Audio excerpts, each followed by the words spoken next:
செய்யும் என்னை கத்தி இல்லாமல் கொய்யும் இதில் மீள வழி உள்ளதே இருப்பினும் உள்ளம் இருமாறு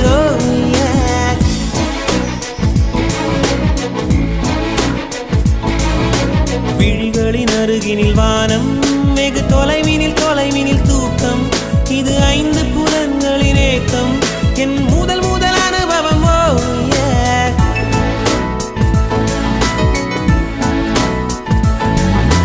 ஒலியின்றி உதடுகள் பேசும் பெரும் புயலென வெளிவரும் சுவாசம் ஒரு சுவடின்றி